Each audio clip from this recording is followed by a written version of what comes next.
for a championship title for now. But without further ado, we're going to be jumping straight into the draft here for game number 3. As you can see up on screen as well, we've got the MVP backboard on the sides and one of the players itself.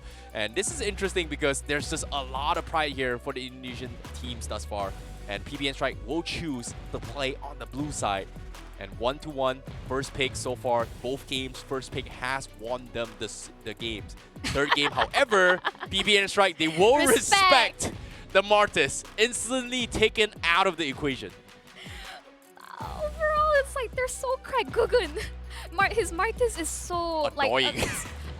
I would say amazing, and like the fact that, as you mentioned, he gets that radiant armor. PBN Strike couldn't do anything against this pick.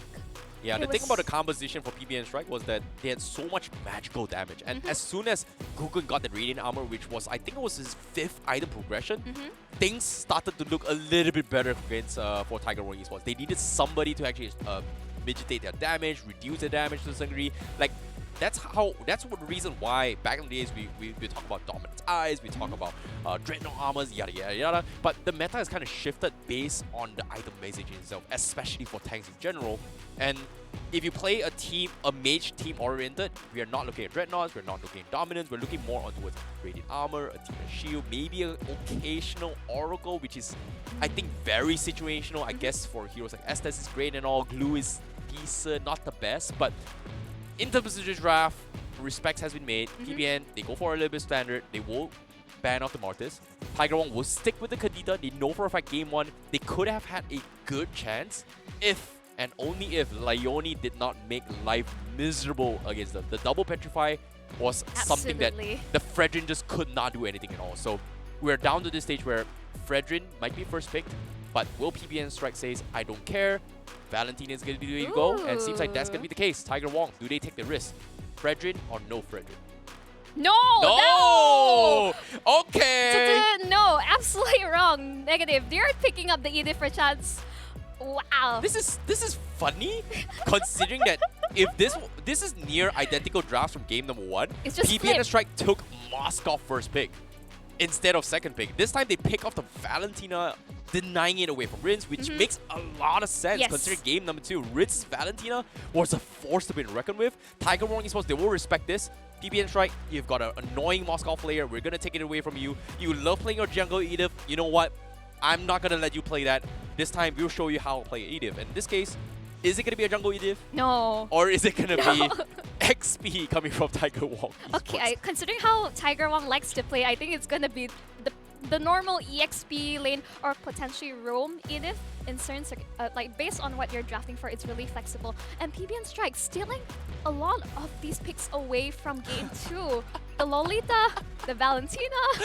Oh my god, you gotta love these two teams, right? Like this game 3, you can see so much adaptations coming in from the drafts itself. It's like a game of chess, who goes first, what goes picks first, and straight up, it's just comfort picks and denial picks coming from both sides. Tiger Wong, they deny PBN Strikes with Moskov as well as Edith. PBN Strike, they deny the Lolita, knowing for a fact that it was one of the biggest reasons why the Melissa didn't exactly pop off. So it feels like PBN Strike still wants to play around the Melissa composition, but Tiger Wong, they will not hesitate this time to pick off the Fredrin. It's a comfort coming from them, but at least they still have a Petrify of Benedetta. Not exactly sure, is this a jungle one or an XP one coming from PBN Strike? I think it's like flexible either way, and I have seen like once that there is a potential for Moskov jungle. And honestly, like just based on this entire series alone, it's like you jinxed it earlier for game 2. It's I'm just calling all shots because like Tiger Wong might be taking a page out of PBN Strike. But okay, maybe this is more fun for them.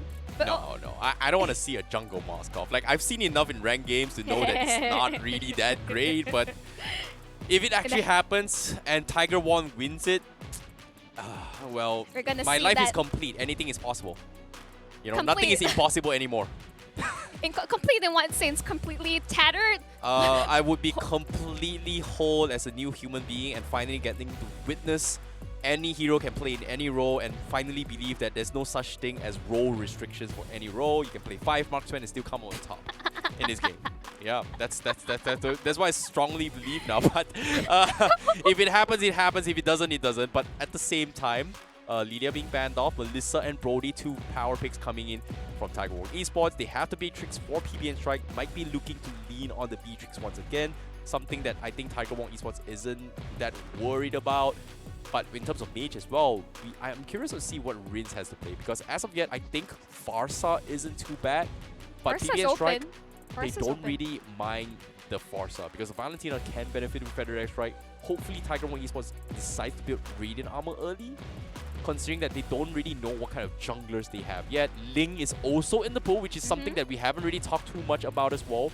We did see it played by GameLab yesterday, so I'm surprised the Ling is completely ignored. PBN Strike, they've got a little bit more of a split push game or third playstyle. Wow. But okay, they bring in the Kufra.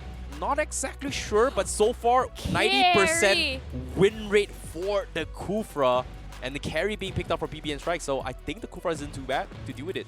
You know, I was asking you earlier on because I was watching like from home all the recent matches. Is that why was carry not being picked up at all? It's like you told me there was like slight adjustments, you know, nerfs. Like Moskov is such a better pick, and holy moly. Okay, Holy moly. I've seen this before. PBN Strike was one of the few teams actually brought in the double marksman composition, and they definitely lost the early stage game, but if they dragged the game long enough, they were able to make a comeback. And this is a very risky composition for PBN Strike. Hopefully it's going to work out, but as of yet, double marksman coming from PBN Strike, likewise coming from Tiger Wong Esports as well. If you think about it, technically, on paper, on note, Edith is kind of a tank slash marksman, but at the same time, final pick for Tiger Wong Esports is going to be Rin's hero. What is a good hero? Lunox, it's okay. Give definitely pretty good as well. It's been nerfed as well in terms of slow advantage, but once the Ice Queen one comes in, it's extremely annoying for PBN Strike. However, the question remains is that do they have what it takes to shut down this Roger? Because there's only so much a Kufra can do. I mean, overall, we can see there's so much bulk on the side of Tiger Wong Esports. The Fredrin, the Edith, and the Kufra. I guess they have so much farm of setup, but overall, I'm not sure if Gugun, I assume Gugun will be playing this Fredrin jungle. During the first game, he got counted pretty darn hard, but I think as of now, their composition definitely towards early game does win out against PBN Strike. PBN Strike, I don't know. What do you think about their composition? Well, if this is a little bit risky for PBN Strike, but if they decide to have Nanami play the Benedetta, or say damage Benedetta, it's gonna go south real quick as well, because they need some sort of front line to actually soak the damage. If it's a tank Benedetta, it's good and all, but anything had been said and done, it all comes down to execution. It all comes down to who plays their matchup as their favor. But as we had clear win conditions coming from both sides, Tiger Wong can play it slow and steady, play it safe, it's good, but PBN Strike is they have to drag it out as late as they can to clutch it out. Who's gonna come up on top in this lower bracket finals? Ladies and gentlemen, this is game number 3, the final game to decide who advances the grand final. This is PBN Strike going up against Tiger Wong Esports, both representing from Indonesia. This is gonna be some stats for you guys, and as of yet, it seems like Gugun with a 60% kill participation on the Fredrin. And a 66.7 win rate on this Fredrin play. I mean, we're negating that earlier game which he lost, so he could actually have the higher win rate. But I think overall their win conditions are really clear. They're really setting up overall for this Moscow pick. It's really like their main source of damage towards late game actually is going for Sephiroth. So in return, Tiger Wong has a timer on their hits. They cannot allow PBN Strike to reach the late game. What's really interesting is that I was expecting Rins to go for a tough boots, but he opted to go for a warrior boots, knowing for a fact that Rigel and Blood's Anzai is in the game. So maybe not giving a little bit more kills into his Rigel is going to help slow down the progression. But I don't know, it feels a little bit questionable for me, but I guess, you know, if you put it that way, it could work out as well. Leone is gonna get caught off. Here comes a taunt coming in, and they want to try and force him down as well. Raijo is there to provide a little bit of assistance, but a bouncing ball is gonna keep them in check. Gugun will finally finish off Leone. Absolutely nothing he can do to get out of that sticky situation. I mean, no matter how many shields like this Lolita can generate in your 3v1 situation, in the first few minutes of the game, you're pretty much caught out. God. Yeah, there's nothing really much he can do as well, especially when PBN Strike has such a late game composition. They cannot afford to get this aggressive, especially with the Lolita on top of it all as well. Look at how fast! Oh my goodness, the Lord.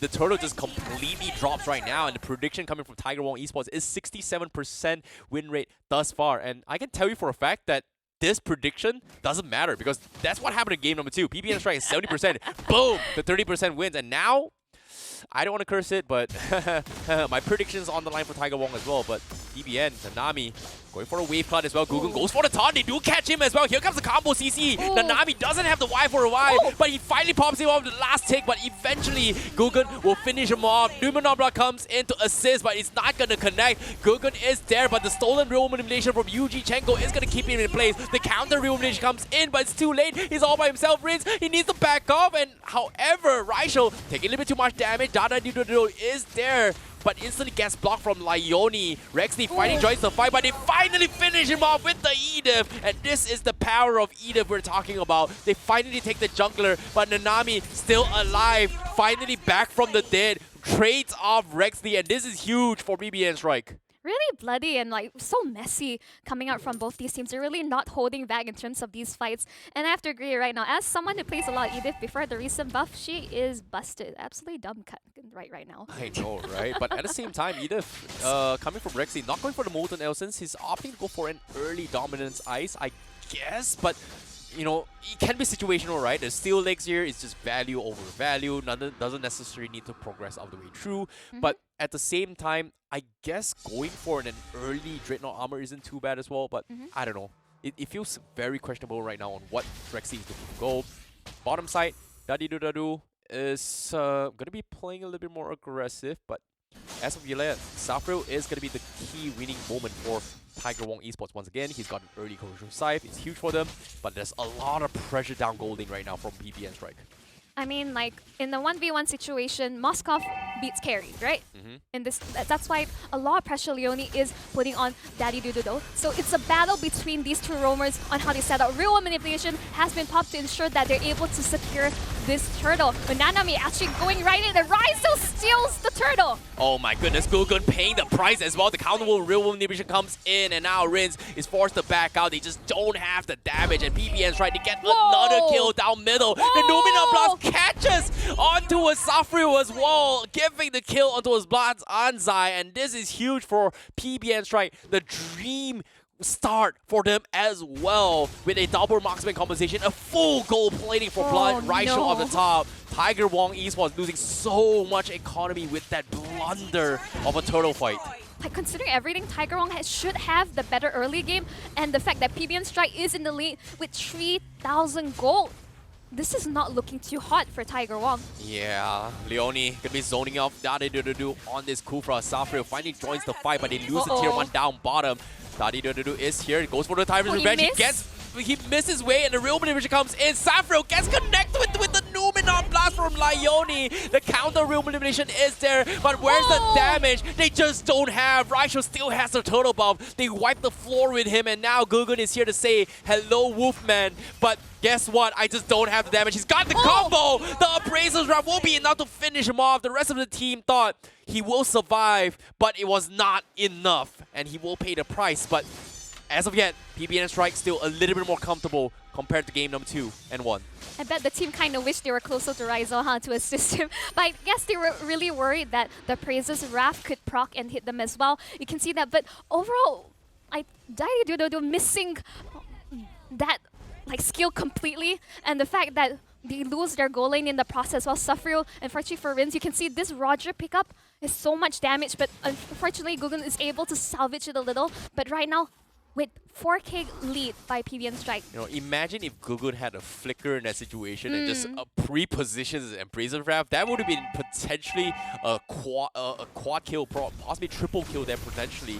But nevertheless, what if, should if, could if, it all comes down to the match right now. And PBN, they've got turtle control. Tiger Wong Esports can't afford to fight this as well. They're 4K economy behind. Rexley, he tries to engage. He goes for the catch, but Blood's Anzai won't disengage from the fight. They're going for the pick up, but the retribution will be stolen from Tiger Wong Esports. But the real manipulation comes in, catches in the play. They're going for the petrify play, and it's all a blood brawl right now. And PBN Strike is picking them apart. Gugun does have the Appraiser's Wrath, turns the tide, catches Blood's Anzai, and they will force the retreat. PBN doesn't want to give up control right now. Raishel looking for the jump. And seems like Gugun says, I don't care. I'm just going to poke your way through. And Nanami getting slowed down. He's got the combos to work through, but can he get the stun? Nanami going for the fight. They finally take him down, but guess what? From behind, Yuji Chenko and Raishel, they want more. But from the high. Tiger's revenge catches onto, saves the day, turns the tide, sacrifices life. They get a double. The Numenor Blast comes in, kills off Rins, but he's all alone. What can you do? They have the damage. They've got the sustain. They pick them apart. It's 4 down for PBN Strike, and Bloods Anzai is the only one left. But does he survive? The stun comes in. It doesn't, but Safril will gladly take the tier 1 and back out. Bloods is there, but do they continue? But the tier 1 actually survives as well. I'm speechless. Like, Daddy Doodle, honestly, like, I would say he really made a redemption for himself. Earlier, he really missed his shot and really almost costed his team that big moment here. But you can see here how quickly the tides were shifted towards favoring Tiger Wong Esports. Like, the beautiful layering of their ultimates and skills. Oh, this is why Gugun has such a high win rate with this Frederick. It's so powerful. Yeah, it's so risky as well. Like, things could have went south so quickly if Daddy Doodle did not force a fight. But while that's happening on the live commentary as well, we do see a fight breaking down the bottom left of the screen. PBN Strike actually getting a kill on towards a carry, and they do trade off 50 to 50s, and it is going to be a 2-for-1 trade-off favoring Tiger Wong Esports. I mean, trading your roam from roam is always ideal. But right now, Tiger Wong, I think they're really shifting into gear, and they're really trying to claw their way back into their economy. And overall, this was the lead that they're looking for. And PBN Strike, even though they do have the better late game with double marksman, they still have to be really cautious. Yeah, they do have the Radiant Armor purchase up on Leone as well, so Rexley is going to lose a lot of the damage output. Likewise, can be safe for Rins as well. But the Lord being threatened right now, Gugun is in position. Leone from the back lines goes for a concealed play. He's looking for a Numenor Blast, but unfortunately, the Tyrant's Revenge is still available. Dadadudu misses the angle. He's going to get caught off, and he's going to die to this. Terrify is there. He flickers out. Raisho looking to finish ways, but he is out. He's going to be A-okay, but the rest of the teammates are going to take the full brunt of PBN Strike, and they have to go for a reset. But the Numenor Blast catches the backline, but the real manipulation still stands. He is going to look for the counter engagement, but Gugun, he will try to trade 1-for-1, but the damage has been done, and PBN Strike will finally win a little bit more for the fight, and they finally pick off Rins on top of it. Oh, the double kill going for the Roger. And right now, you can see that these teams really know how to play Valentina. Whichever team has this Valentina really are able to shock their opponents by the amount of DPS coming out from it. Really looking really comfortable. 6-9 will be able to get this Lord for free for going hands of PBN Strike. Oh, it's going to be a tough one indeed. Raisho getting into the endless battle. Haven't seen that item for a very long time, but for Roger, the true damage is going to pierce through the armors of all the heroes coming from Tiger Wing Esports. But in this case, they cannot afford to miss the stuns again from this Kufra.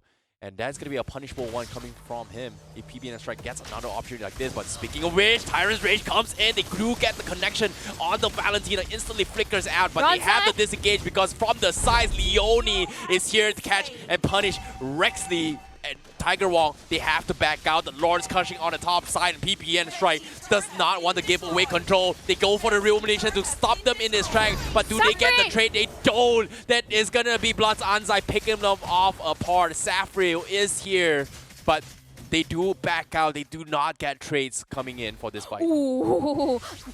The fact that it was onto Leone and then Gugun was unable to get enough damage off because this is a Lolita no matter what. But overall, we can see both teams are able to engage, and Tiger Wong is able to clear out that first Lord pretty easily.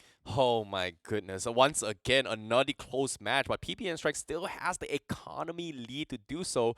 And this time, the roles kind of reversed from game number 2, right? If you think about it, the Lolita just stopping Sapphire in all damage output. But before that, let's take a look at the items real quick on how the progression does so far. Nanami opting to go for Brute Force Breastfit as well as Bloodless Axe. So they are going full offense coming from PBN Strike with only the Lolita building full tankiness. And whereas Tiger Wong, they're still balancing it out, but eventually needs a little bit more time to do so. Da-dee-do-da-do, starting the fight with the Tyrant's Revenge. They do catch one. Do they finish off Nanami? And yes, they do. So that's going to be a great pickoff. However, bottom lane, we have the carry threatening the tier 3s. Bloods Anzai is there, but Google, can he stop him? Yes, they can. They get the taunt. The Purify comes in. The real revolution, is it going to be enough? Yes, it is. Just right at the final tick, and Tiger Wong Esports will find the opportunity to try and snap back. The minions are shoving the top side. PBN is right. They have to back up, and Tiger Wong, Do they continue? No, they do not. They will salvage whatever they can. The purple buff will be the objective for Tiger Wong Esports. Tiger Wong really pull an Uno Uh-oh. reverse. Oh! Okay, Raicho, gotta be a little bit careful, but at the same time, Rexley looking for the flicker, he gets the stun, but they need to back out. The bouncing ball is there, but they lose the tier 2. Lini, fortunately, does have a save. The numeral comes in, he catches on 3! But do they have the follower? It's a little bit too late. PBN Strike, they backed out, and Tiger Wong now looking for the engage, but the Tyrant's Rage catches on 2, and PBN Strike, they lose Raicho, they lose Yuji Chenko, now they're gonna lose Lione. Double kill for Rins, and Tiger Wong Esports finds the comeback of their lifetime. Now inhibitors exposed, PBN Strike losing a little bit more. Electro final blow to clear the minions, but Blood Sunshine on the side getting KCC. They don't have the damage. The crystal getting taken down. Tiger Wong Esports reverse comeback 2-1 against PBN Strike. Ladies and gentlemen, Tiger Wong Esports is your second grand finalist. Lower bracket meta is real, ladies and gentlemen. GG, well played to Tiger Wong Esports, but PBN Strike. What a fight, man. What a fight. What a fight indeed. PBN Strike just